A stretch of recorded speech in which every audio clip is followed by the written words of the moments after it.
피부 요철이라는 것은 좁쌀 여드름이라든지 비립종이라든지 편평 사마귀 같은 것들이 해당이 되겠죠. 제가 지난 영상에서 보습이 얼마나 중요한지에 대해서 설명을 드렸는데요. 요철 피부 같은 경우에도 보습이 정말 중요합니다. 원장님 실제로 뵈면 피부가 정말 매끈하신데 평소에 어떻게 관리하시는지 좀 궁금해요. 클렌징 진짜 열심히 합니다. 화장품 같은 경우에는 저는 사실 많은 제품들을 쓰지는 않아요. 제가 진짜 애정하는 아이템 중에 하나인데 오랫동안 사용을 하고 있습니다. 원장님, 이 피부에 오돌토돌하게 올라오는 게 다 피부 요철이라고 하잖아요. 네. 저도 이것 때문에 엄청 스트레스를 받거든요. 이 요철을 다 짜버릴 수도 없고 이게 도대체 왜 생기는 건지 너무 궁금해요. 피부에 이렇게 오돌도돌하게 만져지는 것들이 좀 많게 되면은 화장을 해도 잘 먹지도 않고 오돌도돌한 게 더 많이 티가 나기도 하고요. 여러 가지로 좀 스트레스를 많이 받게 되죠. 그래서 유튜브를 검색을 해보니까 일주일 만에 요철 없애는 방법 이런 영상들이 굉장히 인기가 많더라고요. 그래서 저희 영상에서도 한번 다뤄봤으면 해서 이렇게 들고 왔습니다. 피부 요철이라는 것은 굉장히 범위가 넓은 표현이에요. 우리가 만졌을 때 오돌도돌하게 올라오는 종류의 모든 것들을 피부 요철이라고 보시면 되는데요. 좁쌀 여드름이라든지 비립종이라든지 편평 사마귀 같은 것들이 해당이 되겠죠. 요철 피부의 가장 대표적인 게 좁쌀 여드름인데 일종의 화이트헤드가 많이 모여있는 형태라고 보시면 돼요. 화이트헤드라는 것은 이 피부 표면을 봤을 때 피지가 안에서 많이 분비가 되고 각질 제거가 충분히 되지 않아서 나가는 입구는 막혀 있는 상태라고 보시면 됩니다. 정체되어 있는데 피부층에 이 위로 노출이 돼서 산화가 돼서 까맣게 변한 것들을 블랙헤드라고 하는데 노출이 아직 안 된 이 녀석이 바로 화이트헤드예요. 이 화이트헤드들이 많이 모여 있는 것들이 좁쌀 여드름이고요. 얘네들은 아직 이렇게 염증성, 화농성으로는 진행되지 않은 단계라고 보실 수가 있습니다. 비립종은 피부 안에서 표피 성분이 과다하게 증식해서 생긴 일종의 낭종을 말하는데요. 1mm 이내의 사이즈의 동글동글하게 하얗게 생긴 주머니라고 생각하시면 돼요. 좁쌀보다는 되게 크기가 좀 크거나 비슷한 경우도 있고요. 하얀 진주알갱이처럼 보이는 양상을 띱니다. 얘는 염증성으로 진행을 하지는 않아요. 하지만 가만히 둔다고 자연적으로 없어지지도 않습니다. 사마귀는 피부 점막에 사람 유두종 바이러스 HPV가 감염이 되면서 표피에 과다 증식해서 생기는 질환 중에 하나인데요. 사마귀 종류 중에 하나가 이제 편평 사마귀가 되겠고요. 작게 오돌도돌하게 나타나는 게 특징이에요. 그래서 좁쌀 여드름이랑 굉장히 착각하기가 쉬운데 모양이나 크기가 불규칙하다라는 특징을 가지고 있고요. 갈색의 그런 색깔을 좀 띠기도 하고 얼굴뿐만이 아니라 목이라든지 가슴이나 복부 등에도 나타납니다. 결국에는 피부 장벽이 손상되어 있거나 노폐물이 많이 쌓여 있다거나 수분 손실이 많다거나 이런 경우가 피부가 거칠어지고 요철 피부가 생긴다라고 생각을 할 수가 있어요. 그래서 이런 요철 피부를 해결하기 위해서는 피부 장벽을 회복을 시키고 피지 분비를 억제하고 모공 청소를 하는 관리가 필요합니다. 어쨌든 저희 거칠거칠한 피부는 정말 싫잖아요. 네, 저도 너무 싫어요. 그래서 원장님 빨리 피부 매끈해지는 법 좀 알려주세요.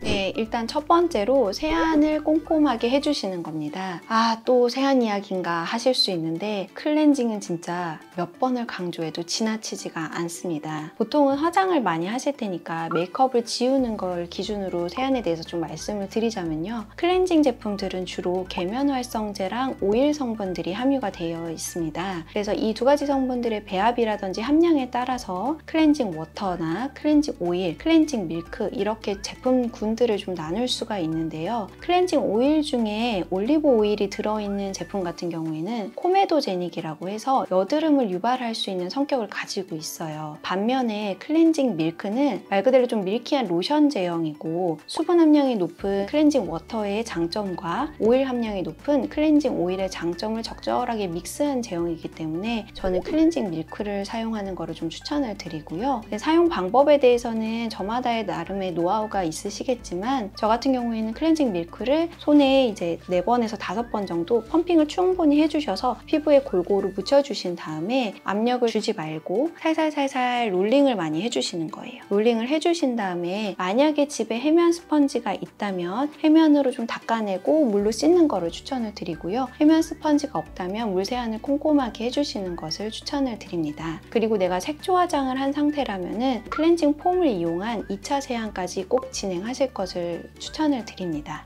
여기서 포인트는 세안 시간을 길게 하지 않는 것과 압력을 많이 주지 않는 것인데요. 물리적으로 압력을 계속 주고 내가 이걸 깨끗하게 씻겠다 하면서 세안 시간을 좀 오래 가져가게 되면은 피부에 정상적으로 있는 보습인자 자체를 우리가 제거해버리게 돼요. 그러다 보면 피부 장벽이 더 손상을 입을 수가 있거든요. 그래서 총 세안 시간은 2분에서 3분 내로 줄여주시고 클렌징 자체, 이제 롤링을 하는 그런 시간은 1분 내외로 해주시는 것이 좋습니다.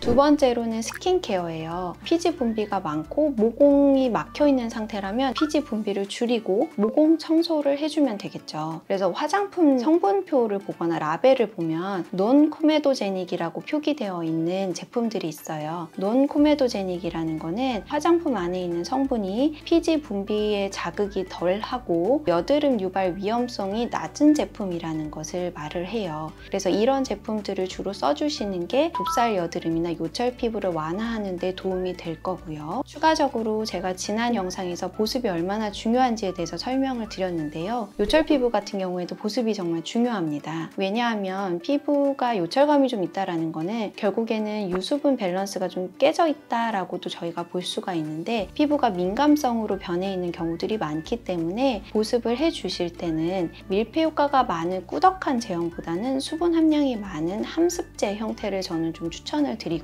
그래서 크림 제형보다는 에센스 세럼 겔 형태를 조금 더 먼저 써보실 것을 추천드립니다. 제가 찾아보니까 보통은 이렇게 스킨케어를 하고 모델링 팩으로 마무리를 하는 경우가 많더라고요. 근데 이 모델링 팩 하면 피부결이 좀 부드러워질까요? 네, 모델링 팩은 실제로 저희 병원에서도 피부 시술 후에 진정 관리라든지 피부 관리에 마무리할 때 좀 많이 쓰는 고무팩인데요. 모델링 팩에 들어있는 성분 자체가 피부를 좀 진정을 해주고 쿨링을 시켜주는 효과가 있고 피부 결을 개선하고 피부 톤을 개선하는 효과가 있습니다. 그리고 비타민C라든지 나이아신아마이드와 같은 항산화제의 성분들의 흡수력을 도와주는 기능을 가지고 있어서 모델링 팩도 충분히 도움이 됩니다. 실제로 저도 이제 병원에서 좀 한가한 시간대에 관리사 선생님들이 제 얼굴에 해주실 때가 있는데 아무것도 하지 않고 모델링 팩 하나만 했음에도 쿨링감이 꽤 오래가고 피부가 매끄럽고 좀 환해지는 느낌을 받을 때가 있어요.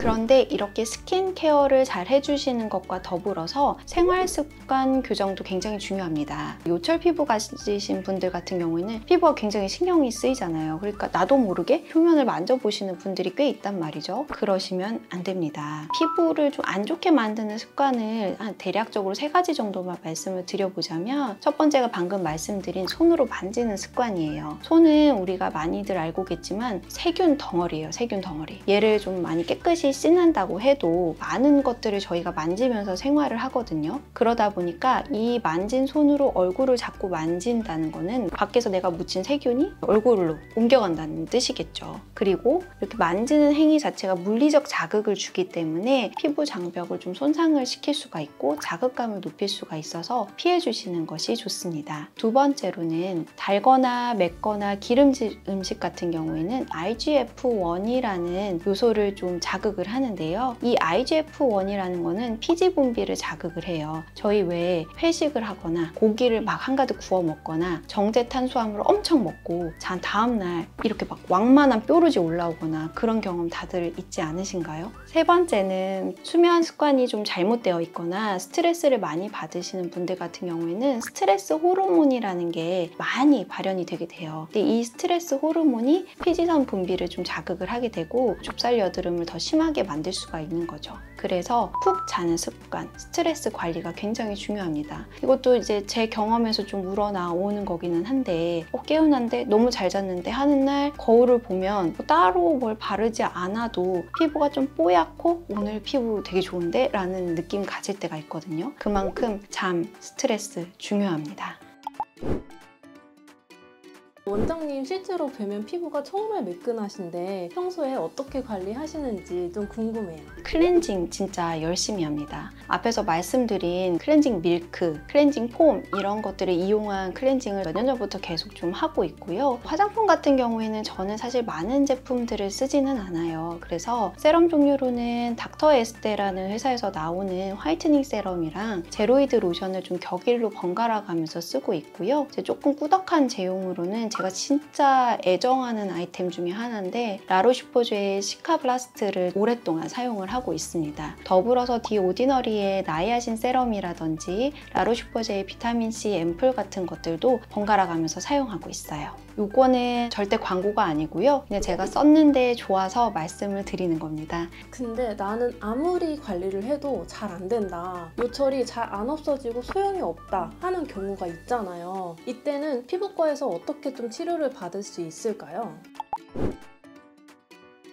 네, 요철이 홈케어만으로 안 되는 분들 분명히 있으실 거예요. 그런 경우에는 이제 피지 분비를 좀 조절을 해주기 위해서 디페린이라든지 스티바 A와 같은 비타민 유도체 연고들을 이용하는 방법이 있는데요. 얘는 이제 처방을 받아야 되기 때문에 병원을 이용하셔야 되는 거죠. 이 비타민 A 유도체 같은 경우에는 각질 주기를 좀 촉진을 시키고 피지 분비를 많이 줄여주는 역할을 합니다. 피지 말리는 약이라고도 표현을 하죠. 그리고 좁쌀 여드름은 화이트헤드가 모여있는 거라고 제가 말씀을 드렸잖아요. 그래서 집에서 무리하게 하얗게 보이는 것들을 막 다 짜려고 하시다 보면은 도리어 염증이 생긴다든지 감염이 생길 수가 있어요. 그래서 홈케어로 좀 해결이 안 되겠다 싶은 경우에는 병원을 반드시 내원하셔서 압출이라든지 여드름 관리를 받아주시는 게 좋고요. 만성적으로 너무 많이 올라오는 경우에는 피지선 하나하나마다 고주파 바늘로 콕콕콕콕 찔러서 피지선을 죽이는 시술이 있어요. 그런 기계적인 시술을 받으시는 것도 도움이 될 겁니다. 비립종이나 편평사마귀 같은 경우에는 자연적으로 얘네가 없어진다거나 홈케어만으로 사라지게 하기에는 좀 무리가 있어요. 이런 경우에는 병원을 방문하셔서 레이저로 제거를 하시는 것을 좀 추천을 드리고요. 방금 전까지는 저희가 이렇게 융기되어 있는, 솟아있는 요철 피부에 대해서 말씀을 드렸는데 함몰 피부라고 저희가 표현을 하기도 하는데요. 이렇게 피부가 들어가서 생긴 요철 피부 같은 경우에는 스킨 부스터를 이용을 한다던가 프락셀이라든지 고주파 바늘을 이용해서 콜라겐 재생을 유도하는 시술이라든지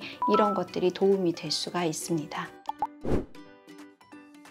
오늘은 요철 피부에 대해서 알아봤는데요. 요철 피부라는 거는 굉장히 광범위한 표현이라서 여기에 속하는 상황들이 굉장히 좀 많을 거예요. 대표적으로 좁쌀 여드름을 기준으로 저희가 설명을 드렸었는데 이제 피지 분비가 많거나 모공이 막혀 있는 경우에 이런 요철 피부가 잘 생길 수가 있기 때문에 클렌징 플러스 보습 꼭 챙겨주시면서 매끈한 피부 가지시길 바랍니다.